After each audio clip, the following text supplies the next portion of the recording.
देखिए, पुरुष बलात्कार या मेल रेप को हम बिल्कुल अनसुना कर दे रहे हैं। बात है पुरुषों के यौन उत्पीड़न और जेंडर न्यूट्रल रेप लॉ के बारे में। मैन वेलफेयर ट्रस्ट के उपाध्यक्ष ऋत्विक बेसारिया ने सरकारी आंकड़ों का हवाला देते हुए बताया कि पुरुषों के यौन उत्पीड़न का मुद्दा किस तरह गंभीर है। ऋत्विक बेसारिया का कहना है कि अगर दुनिया के प्रगतिशील देशों की बात करें तो वहां पर जो कानून है वह दोनों महिला और पुरुष को बराबर संरक्षण देते हैं। इसी तरह भारत में भी कानून जेंडर न्यूट्रल होने की जरूरत है ताकि समाज का कोई भी वर्ग वंचित न रह जाए। 2007 के सर्वे के मुताबिक बालकों का यौन उत्पीड़न बालिकाओं से अधिक है। 18 से 24 साल के वयस्कों में भी लड़कों का यौन उत्पीड़न लड़कियों से अधिक है। इस पर ऋत्विक ने सवाल किया कि बाल मंत्रालय द्वारा 2007 के बाद ऐसा सर्वेक्षण क्यों नहीं किया गया। 2007 से निरंतर इस तरह का कोई भी सर्वे नहीं है जिससे स्थिति का पता लग सके। महिला एवं बाल विकास मंत्रालय का ध्यान बच्चों के मुद्दे को लेकर कभी भी गंभीर नहीं रहा है, इसलिए बच्चों का अलग से मंत्रालय होना चाहिए जो इन मुद्दों पर सक्रिय रहे। ऋत्विक ने बताया कि हमारे सोसाइटी को मेल रेप जैसे मुद्दे पर बात करनी होगी और समझना होगा कि चाहे महिला हो या पुरुष हो, कोई भी इसका शिकार हो सकता है और पुरुषों के यौन उत्पीड़न के विषय को भी संवेदनशीलता से लेना होगा।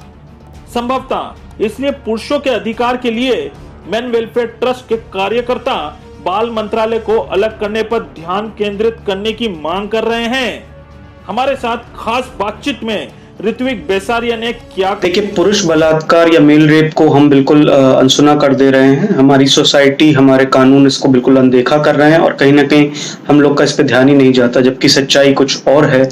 आपके सामने डेटा रखना चाहूंगा जो ministry of women and child development की 2007 की स्टडी ऑन चाइल्ड अब्यूज के ऊपर है और उसके बाद कभी भी ऐसी कोई स्टडी नहीं करी गई, शायद जानबूझ के, जिससे कि सच्चाई कभी भी सामने ना आए और कानूनों को जिस तरीके से लिंग पक्षपाती बनाया गया है उनको वैसे ही रखा जाए। तो इस स्टडी में ये पाया गया, ये ministry of women and child development की स्टडी है, एक फेमिनिस्ट मिनिस्ट्री की खुद की स्टडी है जो ये बताती है कि 18 साल से कम उम्र के जो बच्चे होते हैं उनमें 100 बच्चे अगर सेक्सुअल अब्यूज का शिकार होते हैं, उन 100 में से 52.94% लड़के होते हैं और 47.06% लड़कियां होती हैं। तो लड़कों का सेक्सुअल अब्यूज लड़कियों से 6% ज्यादा है और ये 18 साल से कम बच्चों का डेटा WCD मिनिस्ट्री के हिसाब से है।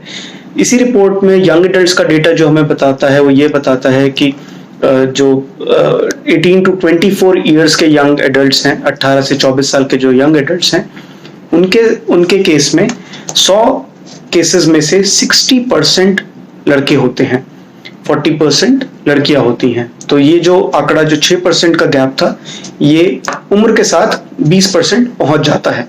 तो ये तो क्लियरली सच्चाई हमें दिखा रही है कि मेल रेप इंडिया में बहुत ज्यादा है और बहुत ज्यादा बढ़ता जा रहा है और उम्र के साथ साथ ये बढ़ता भी है। फिर भी कानून बनाने वाले, कानून को इम्प्लीमेंट करने वाले जो भी सोसाइटीज हैं, जो भी कमीशंस हैं, वो बिल्कुल इस चीज को अनदेखा कर देते हैं। बहुत जरूरी है कि हम इस चीज को अनदेखा ना करें।